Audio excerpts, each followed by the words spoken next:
very, very attentively to the qawl, to the speech. Yastami'u is different to isma'u. Isma'u is just listen. I can hear someone chatting, someone saying something there. This is hearing something.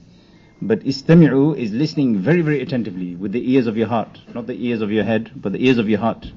Yastami'un al-qawl. Very, very glad tidings to those servants and slaves of Allah who have listened to the qawl, the speech of Allah and His greatness and His deen, the most prized commodities. Listen to it carefully, attentively. الَّذِينَ يَسْتَمِعُونَ الْقَوْلَ فَيَتَّبِعُونَ أَحْسَنَهُ. And then after that makes full efforts to try and implement and practice everything that they've heard, to bring it into obedience. أُولَٰئِكَ الَّذِينَ هَدَاهُمُ اللَّهُ. These are the people whom Allah has given guidance, hidayat.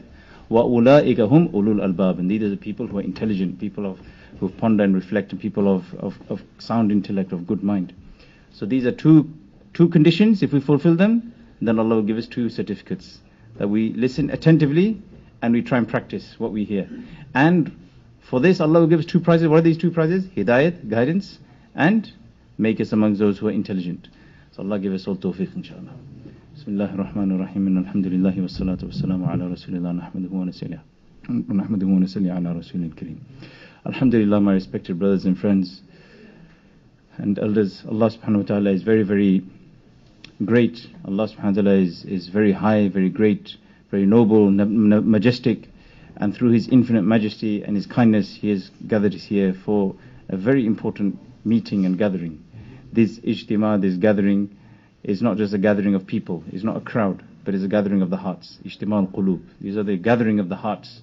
And all our hearts are becoming attentive to one Allah subhanahu wa ta'ala. Just as the muadhin gives the adhan and then the iqamah, and then all the people, musallis, are facing different directions. Somebody is facing north, someone's facing south, someone facing east, someone facing west. But as soon as the iqamah happens, what happens?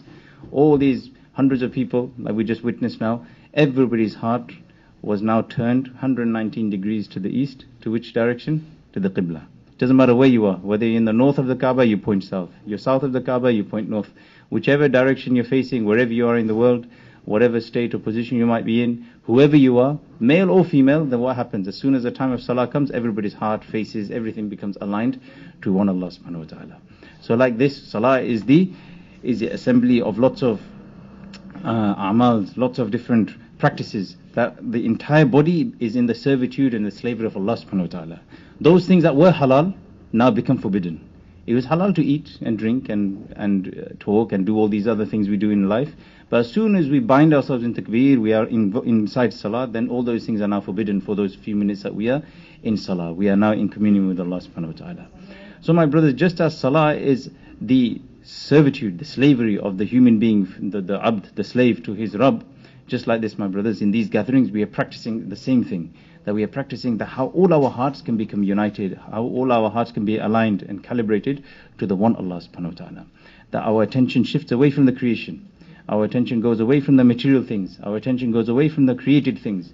Our attention goes away from the things that are tangible, things we see, things we talk about, things we hear about, things we, touching, and things that in our experiences, things within our reach, and all the things beyond our reach, everything that we know that we don't know, that we have heard of that we haven't heard of, the things of the past, present, future, each and everything, that we turn our attention away from these things. This is the essence of la ilaha, negation, that there is none worthy of worship, there is no one that we can apply our hearts to, there is no one worthy of our attention for, there is no one, no association, no friendship, no connection, no relationship that has any authority compared to the authority that one has, a slave has, when he is attached to his Rabb, to his Allah subhanahu wa ta'ala. So la ilaha, we are here to build this, and this requires refreshing, renewing. How many times the Sahabah radiallahu anhum, the best of all students, in the presence of the best of teachers, Rasulullah sallallahu alaihi wasallam, they were told that jaddidu imanukum, that renew and refresh your iman. You see, we all have passports. Passports generally last for 10 years. So when the passport runs out, in fact not even 10 years, 9.5 years, 9 years and 6 months, you can't travel. It's valid, it shows your identity and it shows that you're a citizen of whichever country you hold the passport for. But if you have a passport and you want to travel somewhere and there's only 3 months left on the passport, 5 months left on the passport, you see, our Jamaat on Sunday is going, inshallah, 40 days. Make dua for us, we're going to Trinidad, Mastura Jamaat. So there's one couple in the Jamaat who had 5 months and 13 days left before the return flight, not the going flight. Flight is on Tuesday, coming back in December, and then the travel agent said, no, you have to get a new passport. And he's got so many empty pages. But rules are rules. So 9.5 years, that's how much life each passport has. So then the 10 years for a passport renewal. You see, your car insurance lasts for exactly 1 year. If you drive even 1 minute after that 1 year, what happens? You get caught by camera. If you get caught by a camera or caught by police, and so on, it's only a minute. It's only a few minutes away from the end of my policy. Will that excuse be valid? No. The rules are rules. So 1 year, 1 year. 1 year for car insurance and MOT and all these things. People who have professional, qualifications, they need to do renewals and appraisals every year or every 6 months, refresher course. Even a mechanic, even someone doing some, even a simple course needs refreshers every so often, every 6 months, every year, every 2 years, every 3 years, revaluing, revalidation, appraisal. So many names they give to the same thing. Exact same thing is in place for the most important of things. You see, what is your car insurance and your car MOT and your professional exams and your passport compared to the passport of Iman? The most important thing, La ilaha illallah Muhammadur Rasulullah. Most of us, the ummah generally thinks that reciting it one off is enough. That's it. I've read it. What else do you want from me? I'm a Muslim. What else? You want to give da'wah? Go to the non-Muslims. A Muslim is a Muslim. That's it. You're either in or out. You're either on or off. No, my brothers. Iman is something that requires refreshing. The best of all teachers, Nabi sallallahu alaihi wasallam, the Sayyidul Mursaleen wal Anbiya, the leader of all the prophets, what did he say? He said to the best of students, Sahaba Ridhwan anhum, that jaddidu imanukum, refresh your iman. Take account and renew your iman. وَقِيلَ كَيْفَ نُجَدِّدُ إِيمَانَنَا. So they asked, how do we refresh our iman, Ya Rasulullah, or Prophet of Allah? He said, بِأَكْثِرِ قَوْلِ لَا إِلَهَ إِلَّا اللَّهِ. That again and again proclaim, La ilaha illallah. Talk about La ilaha illallah. One is to do the tasbih and the dhikr of it, to recite it. Even that has effect on the heart. This is why we are told to do our tasbih and our dhikr morning and evening. You see, again and again, repeating the same words again and again, because it affects the heart. One is to do the dhikr of the tongue, which many of us understand. You see, when you take out a tasbih, what comes to mind? Straight away you think, repetition of a phrase, subhanallah, alhamdulillah. We all understand. We look at this and straight away think, okay, dhikr of la ilaha illallah. This is one type of dhikr. This is a dhikr of the tongue. But the most important type of dhikr, my brothers, is the dhikr of the heart. So the heart also professes and proclaims the same thing that the tongue is saying. That we say, إِقْرَارَ بِاللِّسَانِ وَتَصْدِيقٍ بِالْقَلْبِ. That we say it, we testify it with the tongue, but we confirm it with our hearts. So our heart should say, La ilaha illallah. So بِأَكْثِرِ قَوْلِ لَا إِلَهَ illallah. By saying again, with kathra, with abundance, La ilaha illallah. To talk about this again and again. My brothers, if you go to a shop and you buy, car showroom or a garage somewhere, and you buy a car, and you make a deal with the with the seller, no seller will tell the buyer, remember to look after it, remember to MOT it and insurance, do all these things. They won't say, they might alert you, look, the car's got no tax or MOT, you need to do this before you drive off, one-off. But you'll never find any car salesman saying, that remember every year you do this MOT and every year you do check the insurance, and make sure that you check the tires every time you go for a long journey. And they won't say this. It's automatic. It's an automatic thing that when you buy the car, you buy it with all its requirements. So you got a car, fine, but then to maintain the car is now your responsibility. But nobody says you need to maintain it. It's already in the print. It's already in there, part of the package. Similarly, somebody buys a house. Now the estate agent or the seller of the house that they're buying it from will never say, like, make sure you hoover the rooms, make sure you aerate keep the windows open, don't make the windows the walls go damp. They won't do that with it. You buy the house for what it's worth, sold as seen, and then you sign the deal, you go to the solicitors, you buy the house. Everything, even the smallest thing, like your clothes. You buy some clothes worth £10. Even if you buy second-hand clothes, very few people do these days, but even if you buy second-hand clothes, the person selling the clothes will not say, make sure you wash it and iron it and clean it and look after it and fold it nicely and keep it in a cupboard that's not molded. They don't say this, do they? You buy it and then it's your responsibility, and it's an automatic common sense knee-jerk reaction that you got the item, now you look after it. So we understand that our clothes need maintenance, washing, cleaning, ironing. We understand that houses need cleaning and hoovering and tidying. We understand that cars need maintenance, the water level, the oil, the pump, the air pressures and all of these things. What about Iman, my brothers? Just being born with Iman, is that enough? Does that suffice me for the 70 years I'm going to live in this world? 60, 50 years, whatever I'm going to live in this world? Just as I have acquired this item of clothing, I have acquired this house, I have acquired this car, I need to maintain it. Like this, I have acquired Iman by the blessing of Allah. Allah gave me Iman. Majority of us are born in Muslim houses. We didn't choose this. Allah chose for us to be assembled, to be born in a Muslim household. Ask the brothers who have reverted to Islam. Just that blessing we will realize when we speak to those brothers who have reverted to Islam. We ask them just to change, just to say their name is now this. Just to say what their name is a big sacrifice in itself. Making sure food entering the stomach is correct and halal, this is difficult as well. Maintaining ties of kinship and family, as well as maintaining your relationship with Allah and the new deen that you've come into, so difficult for our revered friends and our brothers who have come into Islam. So coming into Islam, becoming a Muslim is one thing, but maintaining the Islam is another thing. This is why in Islam, in the Quran is mentioned about the Muslim and the Mu'min. What's the difference between a Muslim and a Mu'min? All of us are Muslims. Muslims are those people who have embraced Islam. People who have accepted and submitted to Islam, they are Muslims. So anybody entering Islam is a Muslim. But when Islam enters a person, he is a Mu'min. Big difference. So entering into Iman is a Muslim. But Iman entering into a person is a Mu'min. You see, like in the Quran it mentions that those villagers, from the desert, they came and they said that we have believed. And so don't say you have believed, say that you have accepted. You have accepted Islam. You see, effort needs to be made to bring the Iman into the hearts. This is the effort of the Sahabah, radiallahu, my brothers. This is why we look time and time again, Sahabah used to call Sahabah to Iman. Today there's a big misconception that Dawat is for the non-believers. Dawat of Islam is for the non-believers, but Dawat of Iman is for the believers. Calling to Islam is for the non-believers, but calling to Iman is for the believers. Aminu kama amana nas. That bring Iman like the people before you brought Iman. And how do we bring Iman? Which is our target and our hadaf, our targets and our yardstick of Iman? The Iman of Sahaba. This is the Iman al-matlub, the Iman that is wanted. Because Allah subhanahu wa ta'ala was pleased with their level of Iman. Allah certified their Iman. Radiallahu anhum wa radu an. They were pleased with Allah and Allah was pleased with them. So we have to look at the lives of Sahaba. We have to look at how they achieved that level of Iman. Who were Sahaba? They were children of idolaters. Either they were non-believers, idolaters, idol worshippers themselves, or they were children of idolaters. And then they came into Islam and became Muslims. And then Islam entered into them and they became mu'mins. They say, ta'allimna al-iman, thumma ta'allimna al-Quran, thumma yazdadna al-iman. First we learnt Iman, then we learnt Quran, and then our Iman got boosted. Then our Iman rose up and shone up. And the Iman of the believers was built because of the talk and the tazkirah of Iman. Talking about Iman develops Iman, my brothers. And it is a sign of Iman that a believer appreciates the talk of Iman to him. Allah subhanahu wa ta'ala mentions Surah Al-Anfal that the people who are reminded of Allah. إِنَّمَا الْمُؤْمِنُونَ الَّذِينَ إِذَا ذُكِرَ اللَّهُ, not يَذْكُرُ اللَّهُ. إِنَّمَا الْمُؤْمِنُونَ. Verily they are the definition of a believer, mu'min. Remember, mu'min, Islam, Iman entered into him. A Muslim, somebody entered into Islam. So here Allah subhanahu wa ta'ala himself is giving us a very clear definition and a mayar of Iman, of a mu'min. That innamal mu'minun, verily they are defined as the true mu'minun, true believers, إِذَا ذُكِرَ اللَّهُ, that if they are reminded of Allah, different to remembering Allah.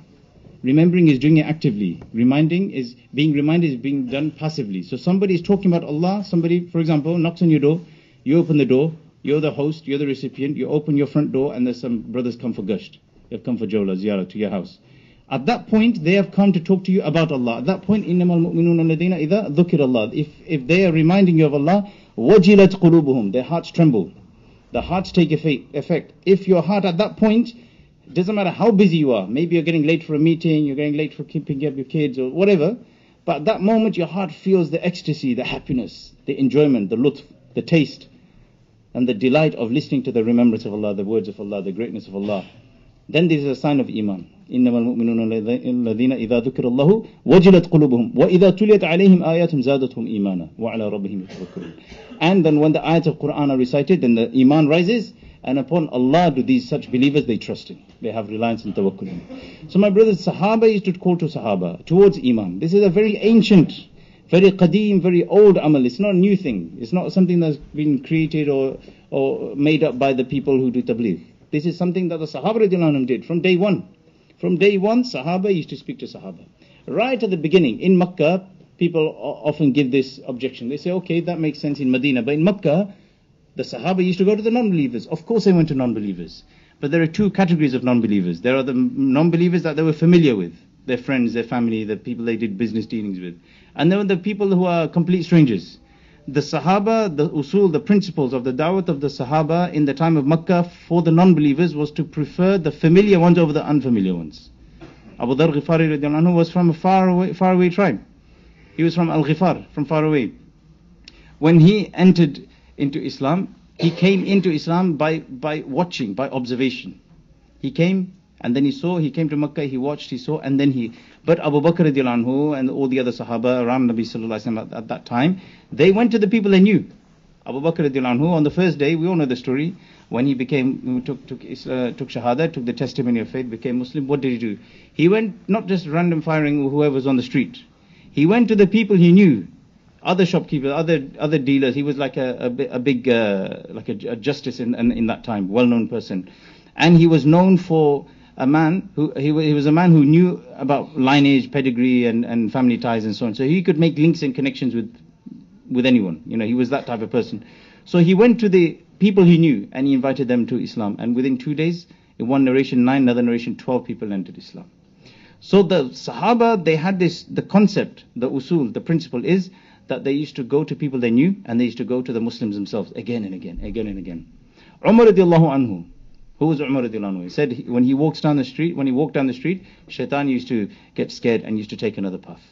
When Umar radiallahu anhu is buried in the grave, when all of us are buried in the grave, then the angels will come, Munkar and Nakir, and they will ask the 3 questions. But when the angels ask the 3 questions to Umar radiallahu anhu, he will reply, why are you asking me who's your Rabb and what's your deen and who's your Nabi? This is the ru'b, this is the awe that Umar radiallahu anhu had in life as well as in his grave. Look at his place. And Nabi sallallahu alaihi wasallam said, if there was any prophet to come after me, it would have been Umar. And Umar radiallahu anhu, he was regarded as a mulham of the ummah. What does mulham mean? Somebody upon whom ilham is granted. That many revelations came through Umar radiallahu anhu. Many ayats of Quran, many usuls, many principles, many Islamic law was revealed upon the thought processes, the mansha, the desires of Umar radiallahu anhu even. And he was a companion of Nabi sallallahu alaihi wasallam. And on many occasions the revelation happened in his presence. Such a great person. And the ulama say he was a muhaddath, not muhaddith, muhaddath, from the word hadatha, muhaddath of the ummah, meaning he used to speak, he used to speak, and the angels used to speak using him. That he used to speak on the authority of the angels even. That this is the ranking of Umar radiallahu anhu. Yet he says that I speak to other Sahaba, other Muslims about Iman, so that my Iman can be benefited. So if Umar radiallahu anhu felt the need. And Mu'adh bin Jabal radiallahu anhu, who is he? He was known as the Mufti, the Grand Mufti of the Ummah, certified none other than Nabi sallallahu alaihi wasallam himself. A'lamu halal wal haram. The one who knows most of halal issues and haram issues is Mu'adh bin Jabal radiallahu anhu, the Mufti of the Ummah, the flag bearer of ilm on the Day of Judgment. And Mu'adh bin Jabal radiallahu anhu, he said, "Ijlis bina nu'min sa'atan." Sit with me for a while, let us bring our iman. These are words of Sahaba. Abdullah bin Rawaha radiallahu anhu, very famous mover and striver in the path of Allah, gave his life in the path of Allah. Many campaigns he fought in. And he is holding on to a young Sahabi, a new entrant into Islam. And he calls him towards Iman, talks about Allah, talks about Deen. What we do on Thursday nights is nothing new, my brothers. Abdullah bin Mas'ud radiallahu anhu used to gather regularly on Thursday night, other Sahaba, other Muslims in the masjid to do tadhkirah, to remind and talk about Iman and Akhirah. Thursday night is blessed because it's the night of Friday. Anyway, so Abdullah bin Rawaha radiallahu anhu holds on to the wrist of a young Sahabi and talks to him about Iman. Then this youngster, he said, why are you talking to me? I'm already a Muslim. This happens a lot. Even amongst us, we have this thought, this complaint in our mind, that why Muslims? Why not non-Muslims? So I'm already a Muslim. Do I not have Iman? Why do we need to talk? Why are you talking to me? So then he went and complained to Nabi sallallahu alaihi wasallam. Rasulullah sallallahu alaihi wasallam, he said that may Allah have mercy, and Allah have rahmah, mercy upon Abdullah bin Rawaha radiallahu anhu, for the angels are taking pride over the gatherings of Iman he is trying to establish. This was the practice of Sahaba, my brothers. Sahaba used to call Sahaba towards Iman. And we're in the masjid. Because a masjid, ahabbu biladi ilallah masajiduha. The best of places on earth are the houses of Allah. The houses of Allah were created, were organized so that Iman could be discussed within them. Masjid is not just a place of 5 times salah. Masjid of Nabi sallallahu alaihi wasallam was not a place with a lock and key. There was no door that was shut at any point in the masjid of Nabi sallallahu alaihi wasallam. Even though within the masjid for 9 years there was no light. Tamim Dari radiallahu anhu, he was the one who brought a lantern or some kind of candle into the masjid after 9 long years, which meant Isha and Fajr were prayed in complete darkness inside the masjid. Complete darkness. Because they didn't have lights like us, outside lights, street lights, torch lights and so on. They had complete darkness. Isha and Fajr in a packed out masjid for 9 long years. 9 years. Nobody thought how we can bring a lantern into the masjid. Only after lot of discussion, and after 9 years, then the Tamim radiallahu anhu, he brought the lantern into the masjid. So the masjid was focal for what reason, my brothers? What was it used for? It wasn't just the salah. The masjid was 24 hour, it was kept populated. إِنَّمَا يَعْمُرُ مَسَاجِدَ اللَّهِ مَنْ آمَنَ بِاللَّهِ وَالْيَوْمِ الْآخِرِ. That verily those people will populate and will frequent the masjid and will do ta'mir and develop and build and construct the spirituality of the masjid, those who believe in Allah and in the last day. The masjid of Medina Munawwar was also the jail, was a restaurant, was a jail, was the place for visitors, like a guest house. So the musafir, the people from outside, used to come and they used to stay in the masjid. They used to be received in the masjid. They used to be looked after in the masjid. And from the masjid, all their needs were fulfilled. One prisoner, Sumama, he's captured. And he wasn't just a normal prisoner of the non-believers. He was what they call ziddi, very stubborn. And he was brought into the masjid. And they said that tie him with one of the pillars of the masjid. So tie him to one of the pillars. But the tying wasn't a retribution. It wasn't a punishment. It wasn't tie him and strangle him. It was just tie him so he doesn't run away. And let him observe the environment of the masjid. Now imagine if it was just a place of 5 times salah, then it's like a museum. The people come, they do a few movements and then they move off. 24 hours he was watching. Okay, over there they're learning Quran and he's listening to the Quran. Over there they're remembering Allah. Over there they're discussing what's right and wrong, halal, haram. Over there they're praying. Over there they're talking about Allah's greatness. Over there someone's in dua, someone's in sujood, someone's in ruku. He's watching this. And the Masjid Nabawi is not that big. Those of us who's been to Medina Munawwara, Allah take us again and again, the area outside the Rawda, the place where the cream green carpet is, the light green carpet is, that was the entire size of the masjid. So imagine you're tied in next to a pillar somewhere within that rectangle. Within that little space you're seeing all these things happening. And then on the first day he's watching. And the Prophet ﷺ said, they'll free him when it's time for him when he needs to relieve himself, when he needs his necessities fulfilled. So for food and for relieving himself he was freed. And he had somebody with him and they'd take him right back and he used to be tied. And he was tied, he was kept in the masjid for 3 full days. So this was the prison. This was the jail of Medina. On the 3rd day, when 72 hours were up, this is the significance of 3 days, my brothers. 3 days he spent inside the masjid. And he left, what did he do? He left the masjid. He went and had a shower, he came back and then he took shahada. Somebody asked him later on, one narration comes, why didn't you take shahada there and then? He said, I didn't want anybody to think that I was coerced or forced or pushed or bribed or anything like this out of my will into Islam. So me coming out of the masjid and then coming back in from my own accord shows that it was me who wanted to enter Islam. And he said it was the environment of the masjid that compelled me and obliged me to enter into Islam. So ulama say, we heard this last week when our elders came from India, Maulana was saying that if a ziddi kafir, if a stubborn disbeliever, his heart took effect and softened to Islam, then what about you and us, you and me who are Muslims already? Would it not affect our hearts if we spend 3 days in the house of Allah, that we stand up on the ibadat and the commandments of Allah subhanahu wa ta'ala? A stubborn kafir entered Islam by spending 3 days in the masjid. So a Muslim already, despite his weakness, can become a stronger Muslim, a better Muslim by spending 3 days in the house of Allah. To recognize the grandeur, the majesty, the greatness of a king, you need to visit his palace. To recognize the authority of a professor, of some kind of consultant or somebody high up in his career, you need to go to his office. To recognize how good somebody is in any of his fields, you need to go to his place. Like this, to recognize the grandeur and the majesty and the power and the qudras of Allah subhanahu wa ta'ala, we need to go to the masjid. And man alif al-masjid alifahullah, that the ones who love the masjid, Allah loves them. In one narration it comes, whoever comes to the masjid with no other intention but to learn something good or to teach something good. No mention of salah here. It's not mentioned after Isha, after Fajr, after Maghrib. Just mentioned going to the house of Allah with no other intention. La yurida shay'a. They don't want anything except to teach something of benefit, of good, or learn something of benefit. Then for that venture, for that little journey, what does Allah give? 1 guaranteed accepted hajj. 1 hajj tam. Complete hajj is given to that person who comes to the masjid. It might be 2 o'clock in the morning, it might be 10 o'clock in the morning, outside the salah time. So my respected brothers, through this effort of da'wah, what is wanted from us is that our lives become more and more aligned to the lives of Sahabah. Our hearts become filled with that Imaan that Sahabah had in their hearts. Our days and nights start matching the days and nights of Sahabah. Kanu fursan bin nahar wa ruhban bil layl. They were such people, they were monks by night. By night they were on the backs of the musallas, on the prayer mats. And by day they were warriors, they were fighters, they were movers, they were strivers. They used to be in the backs of the camels and horses on the day, and the backs of the prayer mats in the night. And this is how deen spread in the world. Through the da'wat of the day and the dua of the night. Both are mutalazim, they are not mutabadil. The ulama say that they are mutalazim. One is integrated, dependent. One needs the other to function.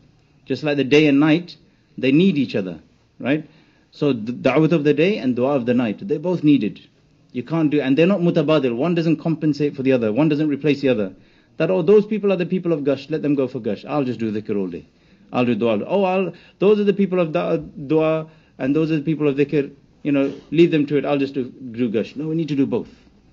The position of bayan, of talking, of bayan, of lecturing in this effort of da'wah, the elders say, is like the position of the horn in a car.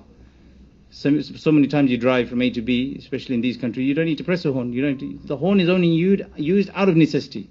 The actual function of that journey is to get from A to B. So in this effort, we're trying to get to the pleasure of Allah subhanahu wa ta'ala. We're trying to bring ourselves and align ourselves with the role models of Sahaba Ridhwan anhum and the role model of Nabi sallallahu alaihi wasallam. Speaking is just a necessity, but the main thing, my respected brothers, we need to look deep into the Seerah, look deep into the biography and the lifestyles and the stories of Sahaba Ridhwan anhum. In the stories of Sahaba Ridhwan anhum, we will find exactly what is needed to be done, with what temperament, with what mizaj, with what intention, with what manners, with what ways, tactics, skills, that we have to do this effort. That our hearts need to be wasi', we need to be very, very wide. We need to bring everybody in. We need to have a concern and a worry and a concern for the whole of humanity. And this is the part of Iman. It's not an option, it's not an extra, it's not something we do additional. If you do it, it's good, if you don't, it's okay. This is actually part of Iman, it defines Iman. We heard this again in Dewsbury Ijtema last week, I think on Saturday after Maghrib in the Bayan. Maulana was saying the hadith, very famous hadith, that man ra'a minkum munkaran falyughayyir biyadihi. If any of you see a sin happening in front of you, falyughayyir biyadihi, so change it with your hand. فَإِن لَمْ يَسْتَطِعْ فَبِلِسَانِهِ. If you can't change it with your hand, فَبِلِسَانِهِ, so then with your tongue. So the word so is referring to the same verb. There's no change in the verb here. Many people have mistranslated this. Some of the books have mistranslated. Newer copies have corrected the mistake there. The actual translation is not hating the sin or thinking the sin is evil. None of this. فَلْيُغَيِّرْ, so to change. If you see a sin, then the right of a believer, the definition and the demand, the taqaza on the believer is what? فَلْيُغَيِّرْ بِيَدِهِ, so change it with your hand. If you cannot do this, then change it with your tongue. فَإِن لَمْ يَسْتَطِعْ, and if you cannot do this, so you can't change it with your hand or your tongue, فَبِقَلْبِ, so change it with your qalb, with your heart. وَذَلِكَ أَضْعَفُ الْإِيمَانِ, and this is the lowest level of Iman. If you ponder over this, it's very shocking. Very, very shocking. That Iman requires us to have this pain in our heart. It is not something that we find in the brothers who do tabligh. Now the people who go for gasht and tabligh in 3 days and 40 days, let them worry about the ummah, I'll just do what I can do. No, this is the job of every believer.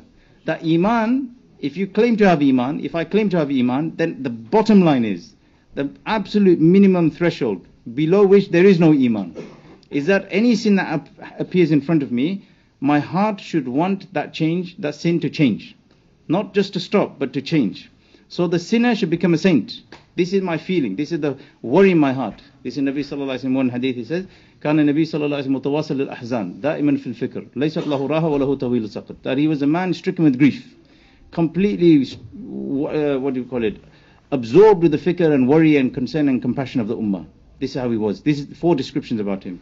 كان النبي صلى الله عليه وسلم متواصل الأحزان. He was sad always, continuously sad, grief-stricken. دائما في الفكر, continuously he was in worry, concern. For him there were long periods of silence. He used to talk, obviously, he used to call people to, but there were lots of times in his life where he was just him and Allah, muraqabah, thinking, connecting to Allah subhanahu wa ta'ala, worrying for the ummah, crying for the ummah.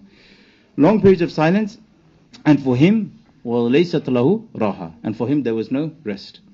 So Nabi sallallahu alaihi wasallam, he showed this. This hadith is actually when Shaykh al-Hadith Fazl Rahman Sahab, he comes every year from South Africa, from Azadville Madrasa. He mentioned this every year. He comes to our city, to our masjid, and he usually does a few programs. And in that, more or less every year I've noticed, in the last 10, 12 years, they always mention the whole bayaan on this. That this hadith is in the Babul Iman, is in the chapter of Iman. In the Muslim Sharif, this is in the Bab of Imaan. It's not in the chapter of calling to good and forbidding from evil, or in the chapter of Dawah. This is in the chapter of Imaan. It's so important that it's part of Imaan that Imam Muslim, rahmallah, he placed this hadith, documented it in the chapter of Imaan. Because it defines the core definition of Iman. The lowest level of Iman is that a sin happens, you should want it to change. So he explained that how do you change a sin with your heart? That a sin is happening in front of you, how do you change it with your heart? He said, بِقُوَّتَيْن, by two powers. قُوَّةُ الْفِكْرِ وَقُوَّةُ الدُّعَى, by the power of worry and concern, and the power of dua. That the eyes are weeping, the frown lines are coming on the forehead, the face is showing a sad gesture, the hands are being raised, and the worry is burning in the heart. And we find this in the lives of Sahabah. We find this in the lives of our Kabir and our elders. Maulana Ilyas rahmatullahi alayhi used to stay awake all nights, many nights. And he used to pace up and down the room. He just couldn't sleep, tossing and turning, and then he'd be pacing up and down. His wife would say, well, what's disturbing you so much tonight? And what did he say? Had you felt what I felt, then instead of one of us tonight, there'll be two of us walking up and down tonight. This is the worry he had. One time one Jamaat came in front of him. This was back in the early days, 90 odd years ago. One of the early Jamaats was assembled in front of him. And he asked them a simple question. He said, what is the language of Tabligh? What is the language of Tabligh? So he said, somebody in the Jamaat said, oh, language of Tabligh is Urdu, because it started here. Somebody else said, no, it's not Urdu, it's Arabic. Language of Tabligh is Arabic. Quran is in Arabic, language of Jannah Arabic, Hadith in Arabic, the best of inviters, Nabi Sallallahu Alaihi Wasallam, Arabic. He said, he took a very cold sigh, long sigh, and he said, no, language of Dawat, Tabligh Zaban Urdu bhi nahi, Arabi bhi nahi. No, neither is it Urdu, nor is it Arabic. Tabligh Zaban to huzn qalb hai. That the pain and the restlessness of the heart, that is the language of Dawat. That is the language of Tabligh. So Nabi Sallallahu Alaihi Wasallam had this restlessness in his heart. Jabir radhiyallahu anhu says that he heard Nabi Sallallahu Alaihi Wasallam saying that my example upon you people is like a man standing in front of a big fire. Big fire. And all these flies and all these flying insects are flying into the fire, mesmerized by the glamour and the glow of the fire. Little do they know that a few seconds from now they'll be burnt to ashes. That's what happens. And you look at these the flies, they fly in. They don't fly in to burn, they fly in because they're attracted by the dancing flames and the heat and the glow and whatnot.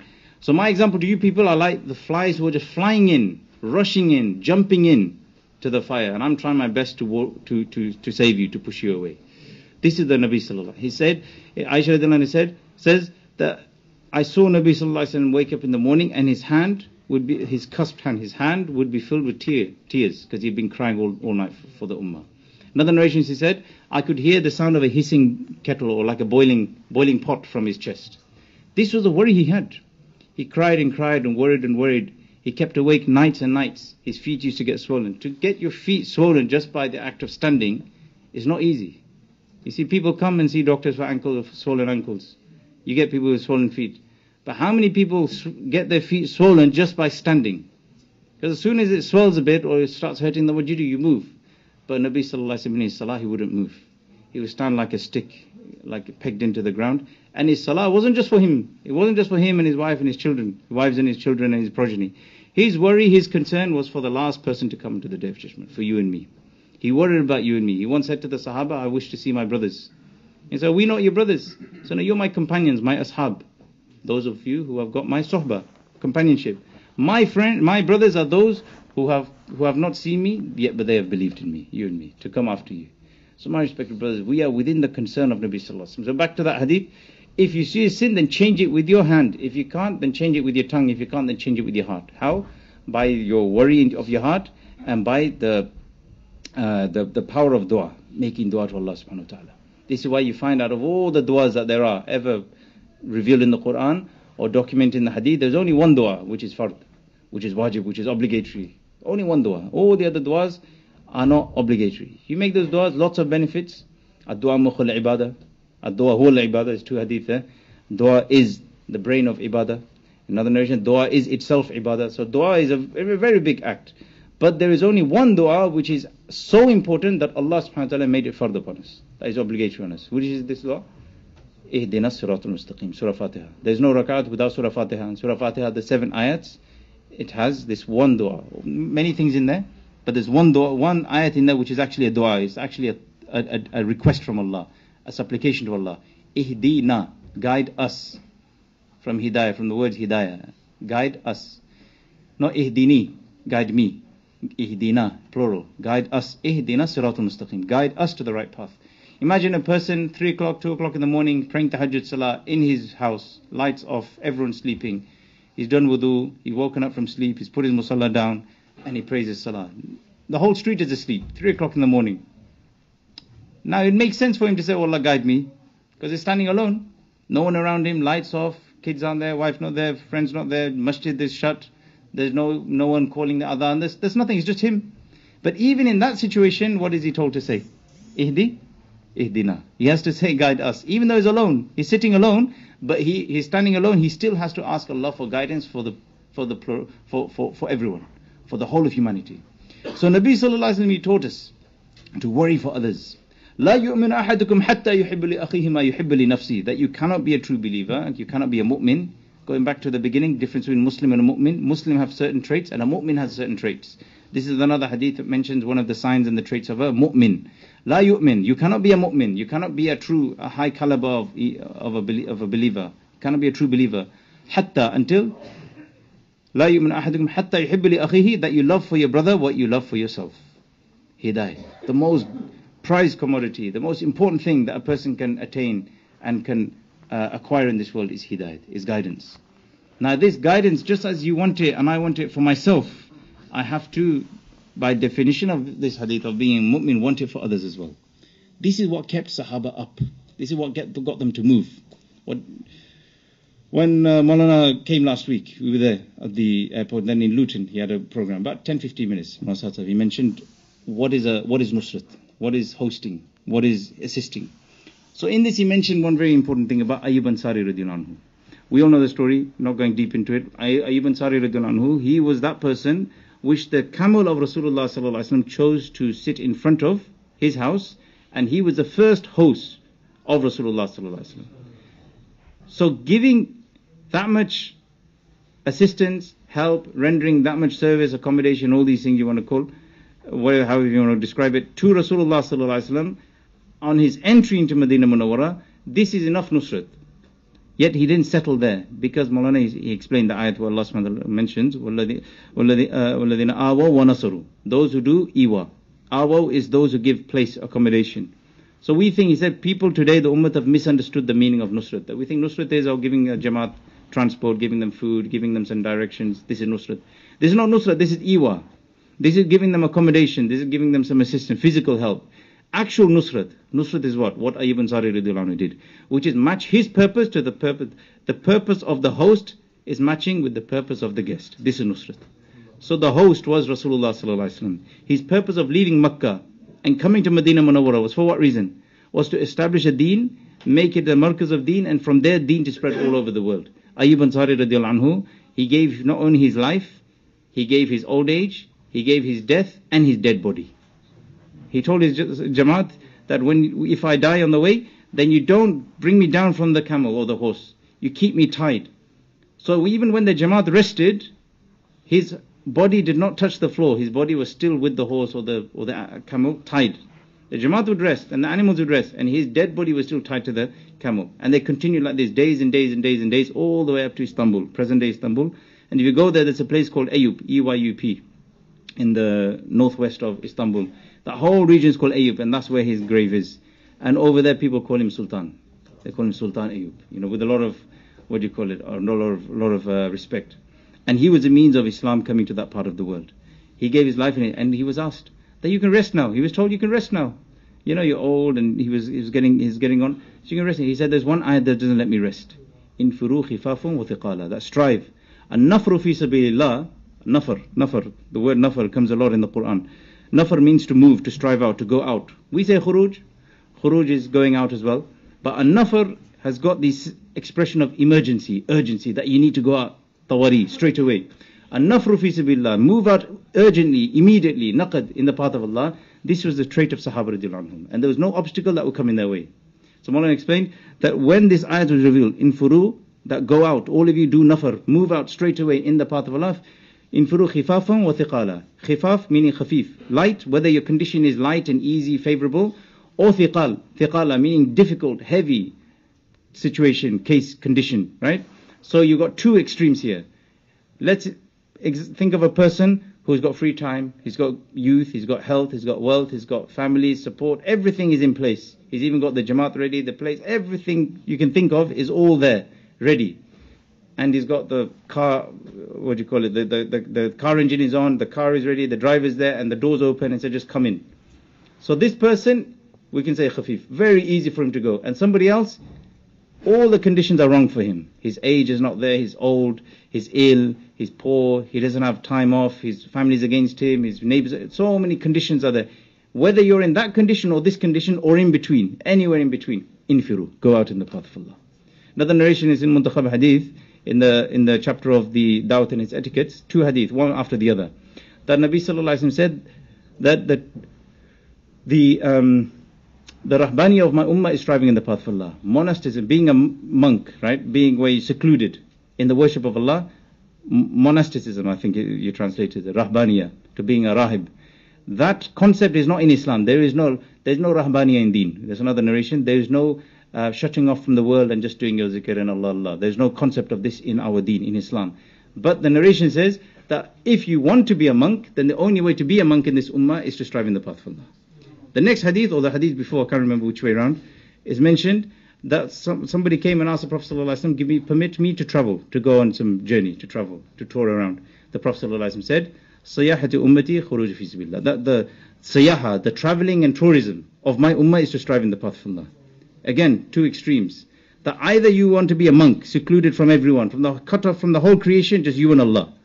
Or you want to chill out and check the world out and tour around and travel and tour and all of and go on holiday. Whether you want to do this extreme or that extreme, or anywhere in between, khuruj fi sabilillah is your solution. That for everybody in this ummah, old or young, private or public, extrovert or introvert, whatever temperament you are, whatever mood you have, whatever mizaj you carry, whatever intellect or skill set you have, whoever you are, striving in the path of Allah subhanahu wa ta'ala. This is for all of us, my brothers. To see a sin and to feel that burning pain in our heart that the sin can change. So Maulana explained that changing a sin is not just stopping somebody, but the same effort that was used to commit the sin, now the same effort is used to promote the good. So Shaykh al-Hadith, when he explains this, he said, look, he said, it's not my words, he said, my understanding, a very easy way that all of us can do this is to get people ready for 3 days in the path of Allah. Because you get somebody ready for 3 days, you'll end up holding their hands, you'll end up picking up their bags, you'll end up transferring them from one environment to another environment. That 3 days will take that person out of the environment of sinning to the environment of goodness. You've used your physical strength, you've used your tongue, you've used your heart, and you've combined all three to promote this person, take him away from the environment of evil and putting him onto the track of goodness. Now that 3 days is a seed. It will grow into a plant, into a tree with lots and lots of fruits and lots of harvest going all over the world. So many of us spent 3 days once so many years ago. And then mashallah, that 3 days was a seed, and from then on you see brothers sitting here, there's some of them been to 5 countries, 10 countries, 20 countries, 30 cities. There's some brothers I know in the UK who said, I've been to every single city in the UK. In the path of Allah. And not like I've left everything gone. No, just doing a 3 days a month, 40 days a year, trying to go up for 4 months, every year, if not every year, every second year, every third year, getting onto the tartib. Maulana Hazratji said that the purpose of tartib is to come onto taqaza. People think tartib is the destination. That my manzil, my destination is 3 days a month. If I've done my 3 days, I say I can take my tablighi hat off. I'm okay for 27 days. No, my brothers. Dawat is 24 hours. Mizaj of Dawat, 24 hours. In all conditions, in all occasions. It's a mustaqil amr of Allah. It is a designated, specific command of Allah that continues. Just as the the command of salah and the command of ibadat. He said that ilm has got faraghat. When you learn knowledge, then there is a point where you come to a point where you say, right, that's the end of knowledge for that item. For example, fasting. When the month of Ramadan comes, then we all need to, it's fard to learn the ilm of fasting, because fasting is fard. But there's only so much ilm you need to carry out the fast, and then you come to a point where you've achieved the amount of knowledge needed for ilm, for fasting. So ilm has a level of accomplishment, but iman and yaqeen, there's no level of accomplishment. That we need to bring the iman to such a level that we die in a state where we are at union with Allah subhanahu wa ta'ala. So my respected brothers and elders, Dawat is something that every one of us need to be involved in. And the fikr needs to encompass the whole world. Nabi sallallahu alaihi wasallam, the journey of hijrah, when he's going from Makkah to Medina, he came to a junction. He can either turn left or right. So he asked about the 2 directions. What's special about these, or which one should he? He took opinions. And the opinion was given that take this path. because it's safer. Don't take this path because there's two robbers in the way. And they're notorious robbers, thieves, bandits. They might take your stuff, they might harm you. So what did Nabi Sallallahu Alaihi Wasallam say? He said, no, I want to take the path of the robbers. Why? Because he saw those people as targets for da'wah. He didn't want to leave anyone out, even robbers. You see, if you look at the whole community, people of respect, then people that you don't mind living with, people you don't mind getting on, then there's people you don't like, and there's people that you don't like and your friends don't like, then there's people that the whole of the community don't like, the government doesn't like, everybody, and they're the people that are put into prison, and then even in that community there are people that, the lowest of the lowest of the low, robbers are one of them. Who likes a robber and a thief? Nobody likes liars and cheats and these types of people. So somebody that the whole community had shunned and said, look, leave them alone. Even those people Nabi Sallallahu Alaihi Wasallam went to, gave them da'wah, talked to them about Imaan and Allah and about Deen, and they accepted Islam. Hakam bin Kaysan was a notorious disbeliever, and he was also a type of person, a similar type of, person like this. So he was captured, and he was captured by the Muslims and he was brought to Nabi Sallallahu Alaihi Wasallam. And they were thinking, what do we do with him? So the Prophet Sallallahu Alaihi Wasallam started giving him da'wah, one-to-one da'wah. Now imagine, Nabi Sallallahu Alaihi Wasallam, he was a prophet for how long? 23 years. You can probably count how many days he was a prophet. So each day was very, very valuable. Each minute of Nabi Sallallahu Alaihi Wasallam was so valuable. Just the ishara, just the finger movement like this was enough to split the moon in two. And so many things about our Nabi Sallallahu Alaihi Wasallam. It is said that if the whole of the intellect that Allah has ever created, has created, is creating or will create, all of the intellect, aql, that Allah has created was to be split into 100 pieces, one piece would be reserved for the intellect of the whole of creation. The intellect of all the people, of all the animals, of all the birds, and all the things that are happening. All the intellect and intelligence of the entire creation is 1% of the entire intellect Allah has created, and the other 99 given to Rasulullah Sallallahu Alaihi Wasallam. So the most intelligent person, and what is he doing? He doesn't waste his time. There's never a time in Nabi Sallallahu Alaihi Wasallam's life where he did layani. He did anything with no meaning, with useless action or useless talk. Everything was meaningful. Everything he was inspired by Allah subhanahu wa ta'ala.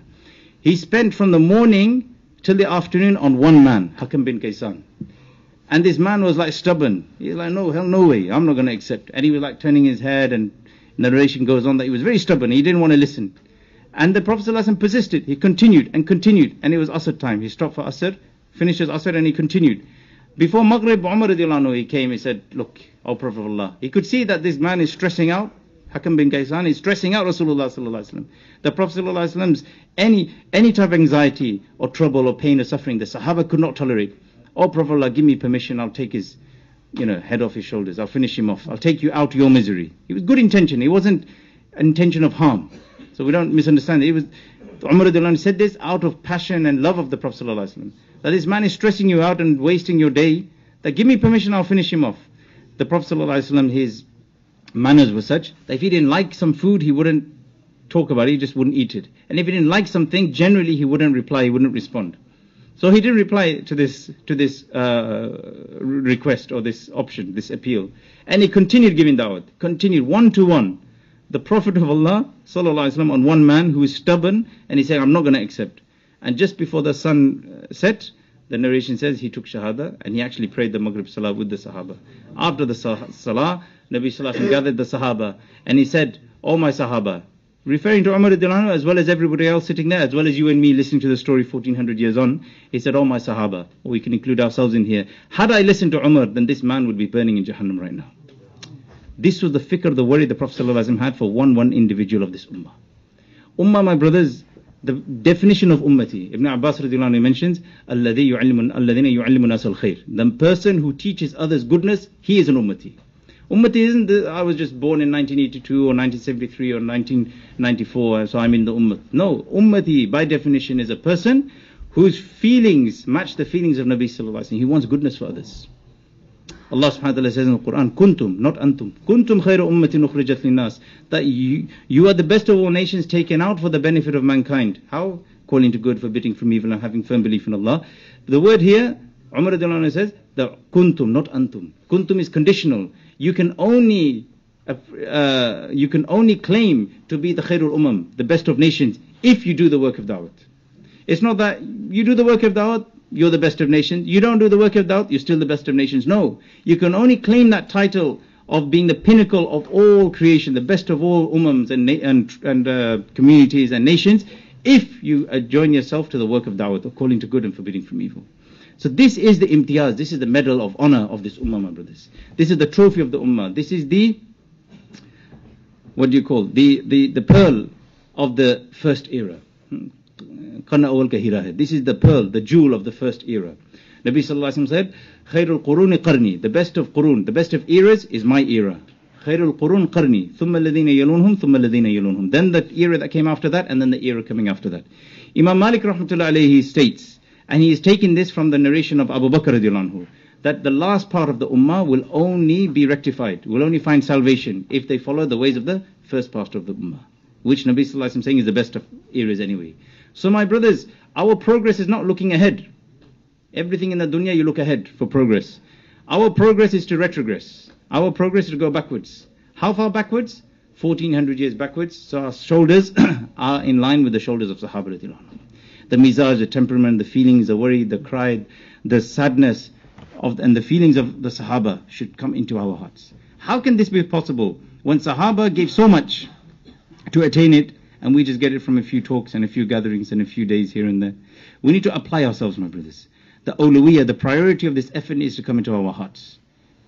The tartib of this effort, 3 days a month, 40 days a year, you see, Thursday night, these are 10% tartib. If you work it out, mashallah, most of us will be staying the night. Those of us who stay the night, Thursday night, is about 10% of the week. There are 7 days in a week, 168 hours in a week. Divide it by, find out the 10%, it's approximately your Thursday night, Shabguzari in the Markaz. So us spending Thursday night regularly in the Markaz, we are getting the reward of spending the whole week in the path of Allah. 3 days a month is like spending 30 days a month. 2.5 hours a day is like spending 2.5 hours a day. 25 hours, 24 hours of the day. Spending 40 days a year is like spending 400 days, which is a whole year. MashaAllah, this is 10%. And Allah subhanahu wa ta'ala's formula and promise is, whoever brings to me one, مَنْ جَاءَ بِالْحَسَنَةٍ فَلَهُ عَشْرُ أَمْثَالِهَا, whoever brings to me one, I will give them back 10. But it's not just the point of maintaining this reward and protecting ourselves with lots of reward. This is not the purpose. All this tartib of 3 days, 10 days, all of this is to get us ready for taqaza. People ask, where's these 3 days, 40 days? Obviously there are we mentioned one already about 3 days. One Jamaat came back before 40 days was completed, about 36, 37 days. Umar radiallahu anhu said, it would have been better had you completed 40. So it's there. Sahaba used to strive out. And in Madinah Munawwara, the awsatan, the average system, tartib of Sahaba was 4 months in the path of Allah. So going out in the path of Allah for these numbers is there, but it's not the objective. The objective is to do what Sahaba did. The actual sunnah, the actual tartib of Sahaba, to go wherever, whenever, with whoever, whatever time.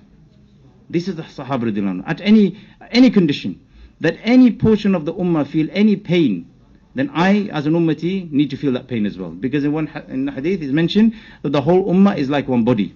So if you step on a pin, then you don't just leave it to the toe and say, well, it's your problem, mate. You know, you've stepped on a toe, you stepped on a pin, the toe will obviously feel the pain, the eyes will look at the toe, the hands will reach down, the mind will think what to do, the tongue will say something, the whole body comes into motion, and the whole body will leave all the other things that the body was doing. Whether you're reading something, talking to someone, listening to something, looking at something, whatever you were doing with other parts of your body, all the other senses will now be diverted to this one injury. Because that injury to the toe, even if it is the little toe on the left foot, however distant it is and peripheral it is from your body, it is still part of the body. And the whole body will feel that pain. This is why ulama and the elders are telling us in the Markaz that if any Muslim in the East is committing a sin, then the harm of that sin, the pain of that sin, the ill effect and the husat of that sin should be felt by all the Muslims in the West. Every single Muslim should be feeling the pain of all the other Muslims. This is the sense of integrity of the ummah. Rasulullah sallallahu alaihi wasallam created an ummah. Suhaib from Rome, Salman from Faris, and Bilal from Habash. What does that mean? Suhaib from Rome, from Europe, Salman from Iran, Persia, and Bilal from Habash, from Abyssinia, Ethiopia, Somalia, Kenya, this part of the world. 3 people from 3 different cultures, 3 different languages, 3 different colors, everything different about them, but they're on one saf. They're together, radiyallahu anhum. They were once sitting together, and then one man he from the Khazraj tribe, very noble pedigree, very noble tribe of the Arabs. His name was Qais bin Matataya. He came and he saw these people, and he said, what do you people know about deen? You people aren't Arabs. One's European, he speaks his own, whatever language it was, Latin or whatever it is. And there's one speaking the language of the Habash, of Abyssinia, Ethiopia, those places, and one speaking Farsi, the language of the Persians. You people, Arabic is a second language to you. What do you know about deen? And he spoke in this manner. That you people, what do you know about the deen? How can you assist the Prophet ﷺ and do the effort of deen?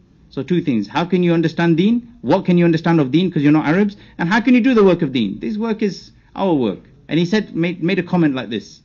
And he was from the tribe of Hazratji. Mu'adh bin Jabal radiallahu anhu, when he heard this, he grabbed him by the collar. He couldn't tolerate this. And who is he? He was a mufti, we mentioned already, mufti of the ummah.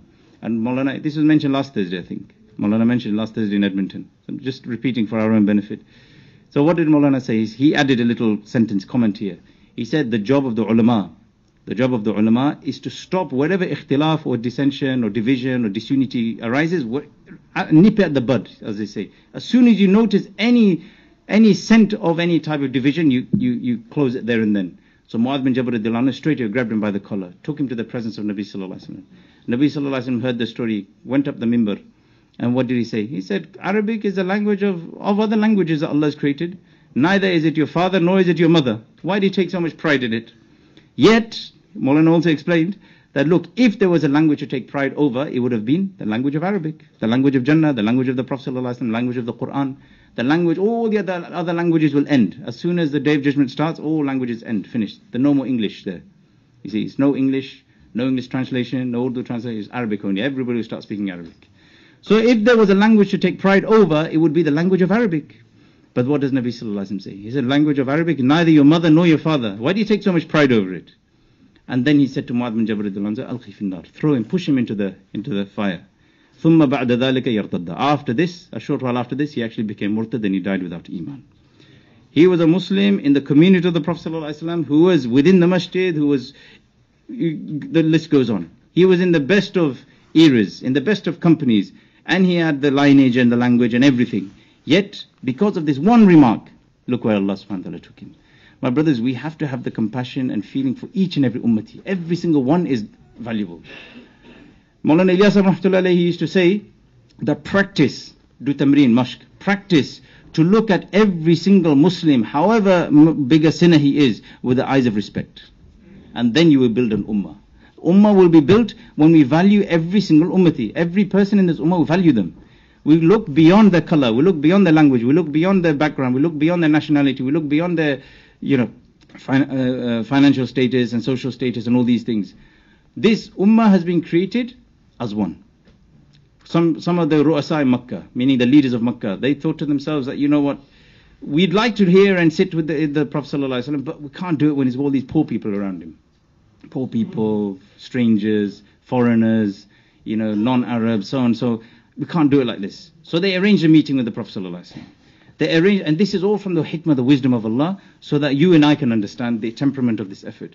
So Nabi sallallahu alaihi wasallam arranged a meeting with them, or the other way around, that the ru'asa in Makkah, the leaders, the heads, the big people of Makkah, they will get together, and the Prophet sallallahu alaihi wasallam will sit with them in a khususi majlis, in a special gathering, tabqa. We hear this tabqa, that tabqa, like one category. Only this class of people are allowed in, and he put people outside, said don't let anyone else in. So they came and assembled. Then one Sahabi, Allah sent him. Imagine, Allah sent a Sahabi who was blind. He came, and he said, "Oh Prophet of Allah, you teach me what you have been taught. Oh Prophet of Allah, you teach me what you have been taught." Allah chose him. He was completely unaware of the logistics of the situation, that this was a special gathering, that it was not for him, it was only for the Ru'asa in Makkah, etc., etc. Allah sent him. And this entry of the blind Sahabi, Abdullah ibn Maktoum, I think. Yeah. When he entered, Rasulullah felt a bit of a unsettlement or kind of an inconvenience, a disturb in his heart. And he felt a bit sad. Upon this feeling, just that feeling, he didn't say anything, just the feeling came in his heart. Allah subhanahu wa ta'ala revealed the ayat in the surah of Abasa wa Tawalla. Abasa wa Tawalla. Yeah, that this blind person had come, Sahabi had come, and you turned away. And this had upset Allah subhanahu wa ta'ala so much that this was revealed. My respected brothers, in this effort, there is ijtima'iyyah, there's umumiyah, there's generality, there's commonality. Everybody is together, everybody is equal. Nabi sallallahu alaihi wasallam once sitting in front of the Kaaba, he said, "Oh Kaaba, how beautiful you are, how fragrant you are, how honored you are." Three things. I swear by the one in whose hands my life is in, that the blood, the honor, the life, the dignity of a Muslim is greater than yours. The Kaaba, the Qibla of all the Muslims, the direction and the what do you call it, the height of love for all Muslims, the Kaaba. You go to the Kaaba, go to Makkah now, you dig up the Kaaba, move it 10 meters away and place it there, it won't have the same authority as it has now. Because the position and the place and the history and all that has gone behind there, every brick of the Kaaba, how much love each Muslim has. But the life and the dignity, the honor, the presence of one Muslim has more value.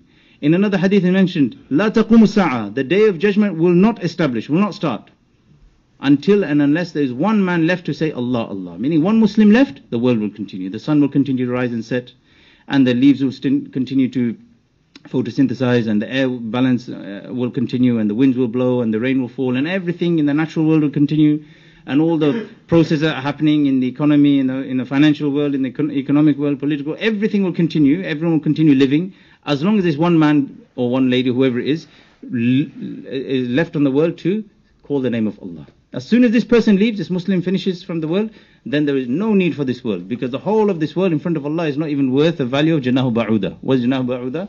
The wing of a mosquito. Even a wing of a mosquito carries more value, more value than the whole of the world put together.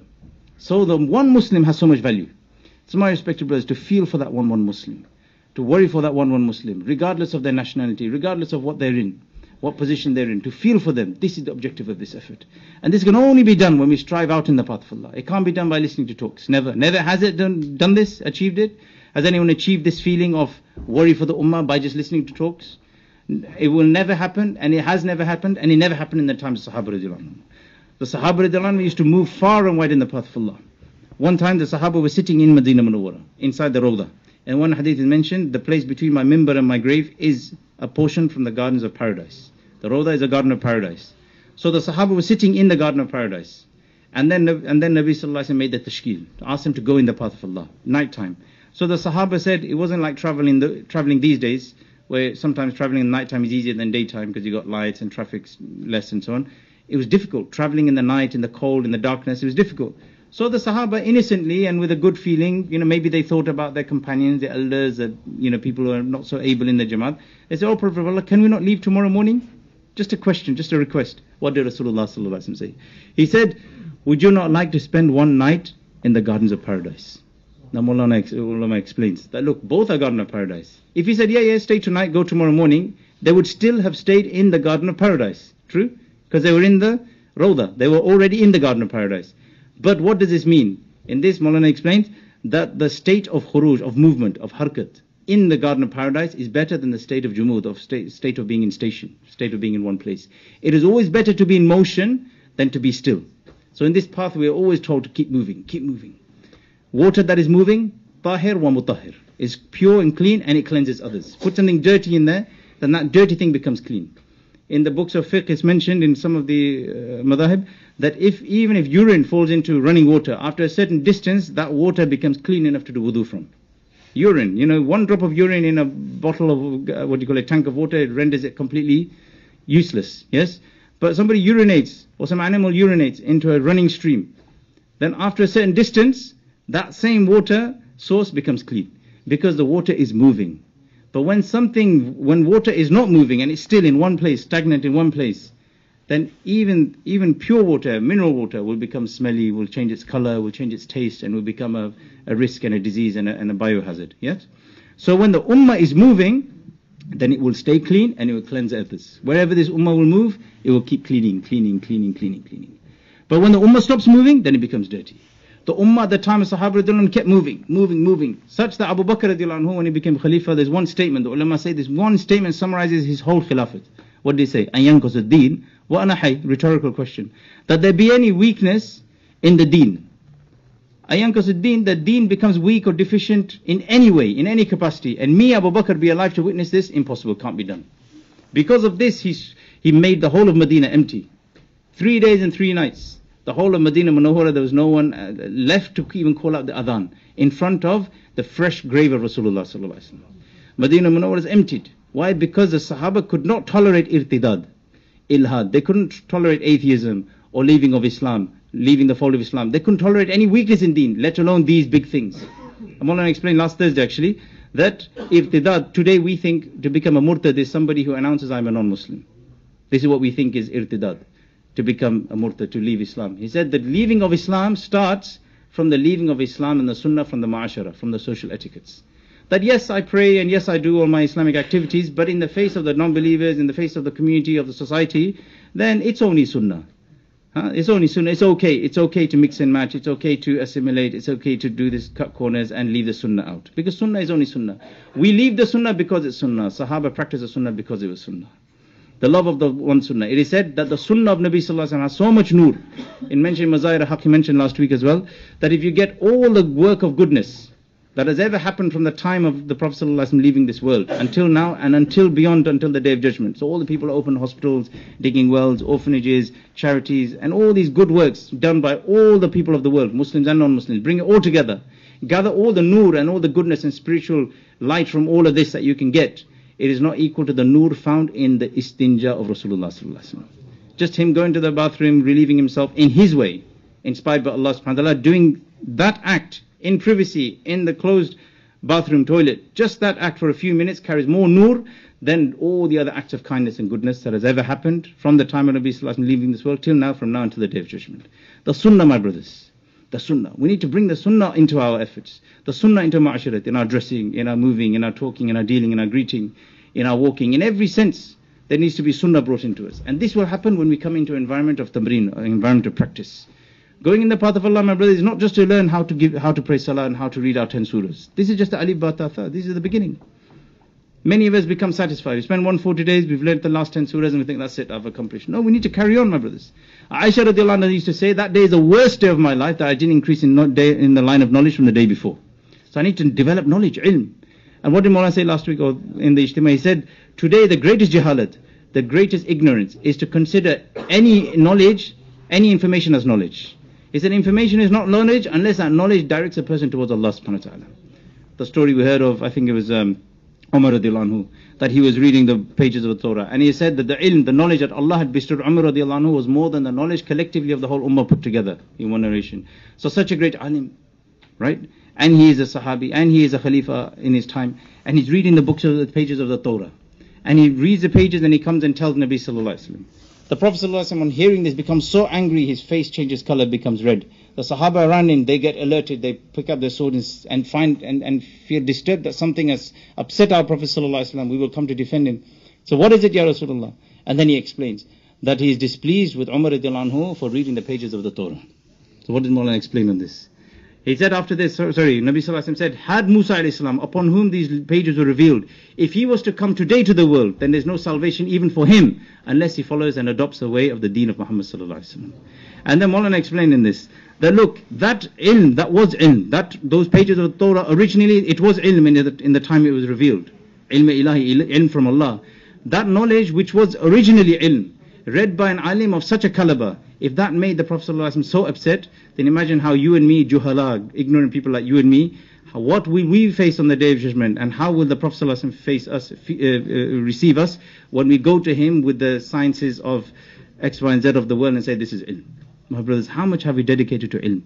For ilm and the love of ilm and the love of ulama and the sitting in their company and learning from them. This is why, my brothers, we go in the path of Allah. One of the purposes is لِيَتَفَقَّهُ فِي الدِّينِ, that we become very rasikh and deep in our consideration and acknowledgement of what is deen. So my respected brothers, all these qualities will come. The concern of the ummah, the strength of our deen, the depth of our deen, all of this will come when we strive and move in the path of Allah. Water is clean and it cleanses when it moves. When it's still, it starts developing all diseases. The ummah also will be clean if it moves. So this is why all of us are requested that we make intention for 4 months in the path of Allah. We try and stay till the end. There's an important mashwara that we need to make at the end of the tashkil. So we request everyone to stay right till the end, and the thing will be, the mashwara will be discussed. But right now, all of us make a decision. One Jamaat just came back from Birmingham, from our city, went to Birmingham, Mustarad Jamaat. They just came back 3 days ago. And in the Ijtema there in Montreal, one of the elders that came from India said, the time of intention has ended now. We've made lots of intentions. Books are full of intention. Now is the time of decision. Time of decision. فَإِذَا عَزَمْتَ فَتَوَكَّلْ عَلَى اللَّهِ. If you've made that decision, then have reliance on Allah. Don't left, right, back, front, him, her, them, that. No.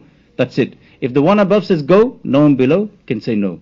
If the one above says no, no one below can make you go. So my contract is with Allah. This is why I said in one hadith that if those who have corrected their contract and dealings between them and Allah, Allah will correct their contract and dealings between him and the rest of creation. So don't look at your boss, look at your boss's boss. Don't look at all these other factors. They say don't look at your jayb, look at the ghaib. Jayb is pocket. In Urdu, in Arabic, it's pocket, jayb. Don't look at the jayb. What's inside? Just put your hand in your pocket and you'll find you got your credit card, your debit card, your USB stick, your car keys, your house keys, your this, that. So all the keys to all your treasures are found in your pockets. Don't look at the keys of those treasures and don't look at those treasures either. So don't look at your house and the people of your house. Don't look at your job and the money come from your job. Don't look at your phone and all the contacts and all the things that you're connected to. Disconnect from the entire creation, from the